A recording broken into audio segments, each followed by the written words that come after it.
Hi, good morning sa inyo at welcome sa panibagong vlog. Good morning, good evening, good day, good afternoon, kung nasa man parte kayo ng mundo. At welcome na naman sa panibagong vlog. Friday pa lang ngayon. Anong date na ngayon? April 25, ha? April 25. Ayan, kumakain na si Basti, oh. So, holiday dito ngayon, Liberation Day. At walang pasok. Tingnan nyo naman ang kapaligiran, di ba?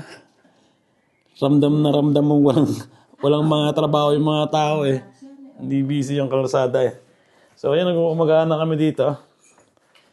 Ayan hot dogs and itlog. Morning. Morning. Nagkaroon ng problema si Kuya sa Canada. Hindi niya magamit yung bankomat niya, yung ATM. So, ano nangyari na? Hindi pa rin maayos. Tatawagan niya. Tumawag kami kasi sa bangko. Dapat may makikipag-usap yung mismong yung may-ari ng account. So, wala. Dapat si Kuya makipag-usap. And, magahan muna kami. Good morning ulit. Lalabas kami. Maglalakad-lakad. Sasama daw itong si Basti. Habang wala si Kuya dito, habang nasa Canada siya, si Basti yung nagsasend ng mga package na binibenta ni Kuya sa online. Katulad nito. Ayan. Lalagyan namin ito ng barcode. Tapos isasend dun sa padalahan. And may konting porsyento to kay Kuya. Ayan, si Basti. So, di ba? Habang si Kuya ay wala dito, dire-diretso pa rin yung kita, di ba? Tinuruan niya kasi itong bunso namin na kung paano sa telepono makipag-usap. Yung i-measure niya yung mga sukat ng hoodie, pantalon. At ayun yung ginagawa niya. So, ita-tape namin to. Yan. Tapos, sadalhin namin dun sa padalahan. Total, wala naman trabaho dito ngayon. At bukas naman yun. And yun, lalakad kami doon. Medyo malayo. Mga 2 kilometro, 3. Let's go. At nandito na kami sa labas. Ilang araw ko na ba? Para maglakad. Ilang araw mo na sa tiyan? 2 araw. 2 araw lang naman. Eto, kahapon ko lang sinuot eh. Ganda ng panahon na. Kanina kulimlim eh. Nakawala. Dami nagja-jogging ngayon, naglalakad. Walang gwensali yung 2 aso. Nasaan? Ayun o. Pag yan inahabol na yung poste. Yan, may nga nag-exercise pa. Ay, yun sa kanila. Poste. Gini. Buongiorno. Kabati ka dito ng buongiorno. Good morning sa Tagalog, sa English. Ang ganda ng park Naku, may mga asong walang tali. Pag yan nahabol ni poste. Maliliit pa. Ayan, nakatingin na. Ano ba? Yay! Ciao! Ciao!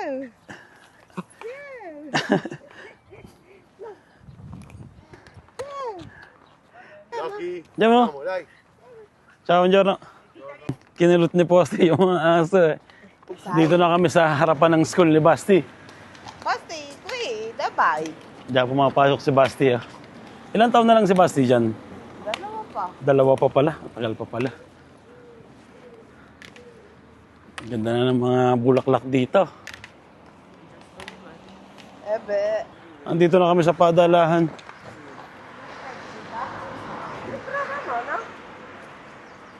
Dito nagpapadala si Kuya.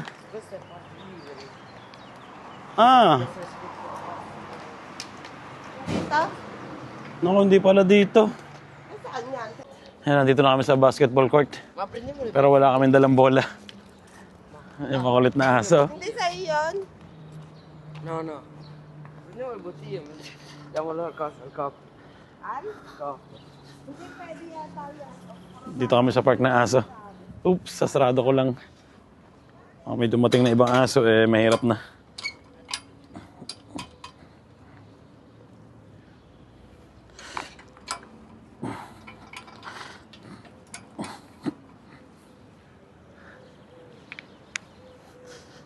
Oh, ano ako si Posty, ah.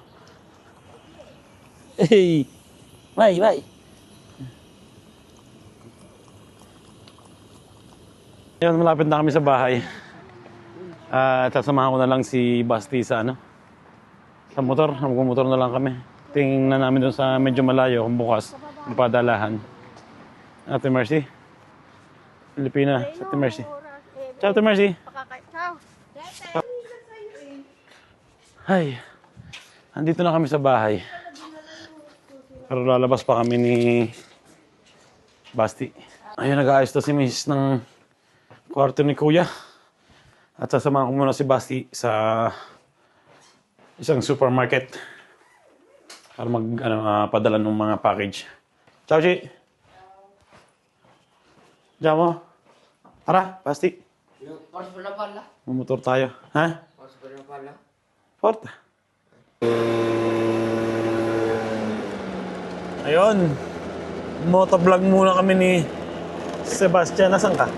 Hindi ka nakita sa camera. Punta kami sa isang supermarket para makapagpadala. Siyempre, ikot-ikot na rin. May dala rin kami bola ng pang-basketball kung sakaling magkakaayayaan maglaro, di ba? Uy. Mga kotse ngayon, ha? At sana naman, bukas yung supermarket na pupuntahan namin.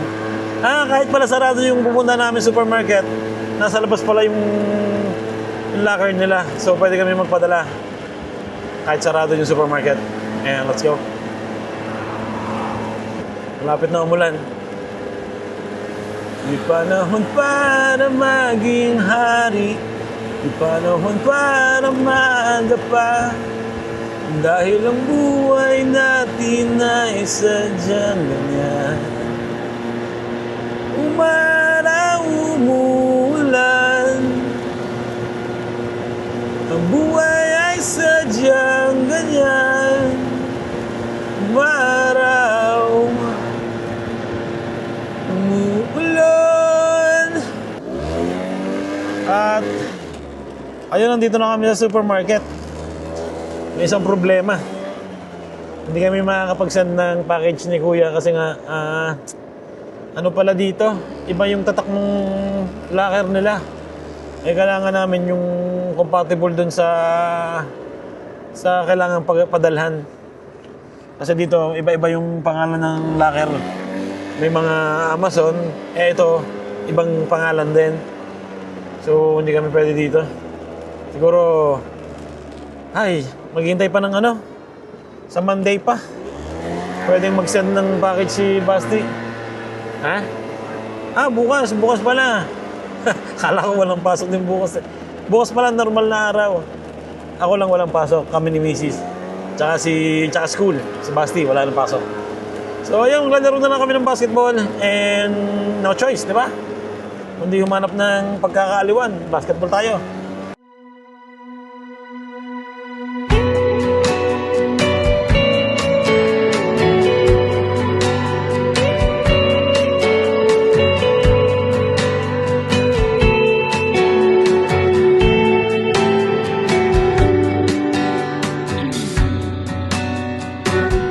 Andito na kami sa bahay. Grabe ang init. Pero sarap naman ng feeling na napapawisan, di ba?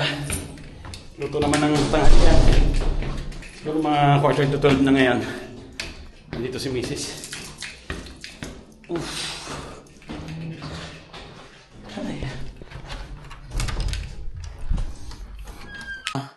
Ito si Basti. Nagpe-PlayStation yan. Sabi namin, tingnan yung nilulutong kanin ni Mrs. Tinignan nga naman, pero hindi niya hininaan ng apoy. Ayan ang resulta. Sunog pati yung loob niyan. Amoy na amoy eh. Although din sa baba ng building na to, amoy na sunog na sinaing. Ay. Usok nga eh. Okay naman ang ginawa niya. Tinignan niya nga naman. Hindi niya lang hininaan ng apoy. Hello pa siyang hindi na ibabaw. Takpan mo. 9 yan. Bumili kami ng isda, tsaka gulay na pang pinakbet. Pero, meron pa pala dito natirang pork steak. So, siguro pang ano na lang yun. Hapunan na lang yung pinakbet. Tsaka pritong isda. Yung isdang Naligo ka? maliliit. Sarap yun. Lalagyan ng parina. Ayun, kain na na. Pork steak. Ano na to? Padalong araw na namin to. Pork steak. Tapos siyempre, ang ating special na kanin. Ayan sunog. Eh, sarap. Hinayaan mo kasi Ay. So, thank you Lord. Kainan muna tayo. At para makapagpahinga. Matulog. Tinan mo na, panahon. Init ngayon, no? Pero wala na to. Mamaya na, na to. Uulan na yan. Kita na eh. Ayan, dilim na, Unti-unti nang dumidilim ang kapaligiran. Buti nakapag-enjoy na kami. Bago pa umulan. Hapunan naman, hapunan. Prepare. Ng hapunan. Bumula ako ng kahapon, isda. Isdang maliliit. Yung ganun lang. Na aliche kung tawagin dito. So, masarap iprito yun, di ba? Aliche ba ito? Nabili ko na ito. Tignan natin. Aliche. Maliliit siyang isda. Masarap iprito. At meron kami ditong ampalaya. Tapos bumuli ako ng talong, sitaw, pero wala akong nakitang kalabasa. Siguro pwedeng walang kalabasa na lang. Tawag doon, pinakbet na walang kalabasa. So, bagay na bagay yan, di ba? Pritong isda, tapos pinakbet. Ay, sarap, di ba? Ayun, ready na ang kanin, Nag-moist pa yung ating lens. At huling salang na lang to ng isda. Tingnan nyo naman yan, Di ba? Ibig sabihin niya, pag wala ng bula, luto na. Kunti na lang, di ba? Pwede na siguro to.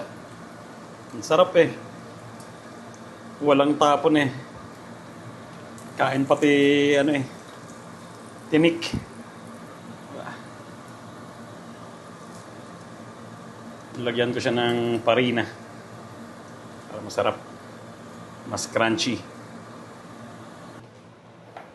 Lagay na ako ng mga plato. Para pagdating ni Mrs., kakain na kami. Nilabas niya yung aso namin. Pinapupo niya. Si Posti, sa pinaihi. So, paparating na siguro yun. Kanina pa. 20 minutes ago. Ayan. Dito yan. Diba? Patayin na natin to siguro. Ay. Hindi ko lang para saan tong base na to.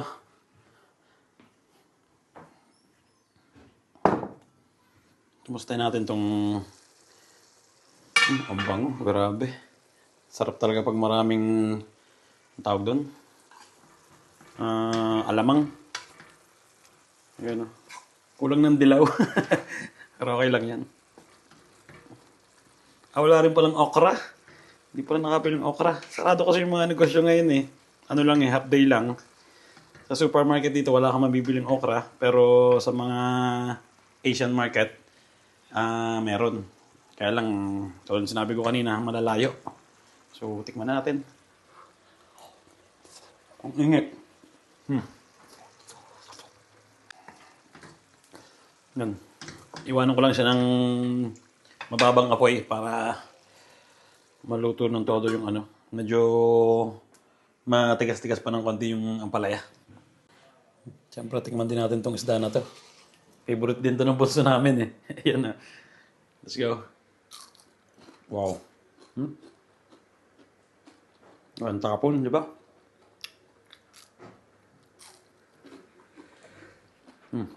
Andito na rin si Basti. At dumating na rin si Mrs. Dinala niya yung aso namin. At kain na. Favorite ni Basti yan. Isda. Beshi. Ako? Ang dami naman naglalaro malalaki. Kung ipapagod. Ayun, ready na. Di ba? Pinakbet. Pritong isda. Ready na rin yung kanin. Kumakain na rin si Posty. Hey! So yun, thank you Lord. At kainan muna. Mas masarap yung mas mainit. Tama-tama, may bahaw. Sarap sa bahaw nito. Let's go. Ayun, lock na natin ang mga pinto. 9:30 na yata o magte-10 na. So, dito ko na rin tatapusin ang vlog namin ngayong araw na to. Yun si Mrs. Tamang nood ng movie. At wala dito. Doon. Doon pala matutulog si Bunso sa kwarto ni Kuya. Doon niya daw gusto matulog ngayon. Ayan na. Bigla tuloy ako napaisip siguro. Dapat na namin palitan to ng katulad ng kapa ni Kuya na yung 1.5. Kasi ito, ano lang to. Single, di ba? Yung kama ni Kuya, 1.5 yun. Nako. Pagod na pagod siguro itong bata na to.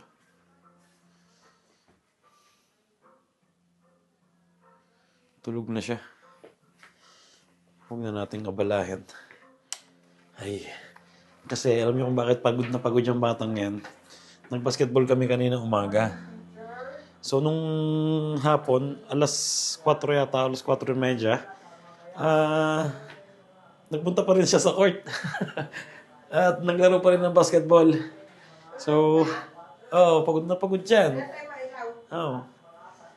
Dalawang beses siya naglaro ng basketball ngayong araw na to.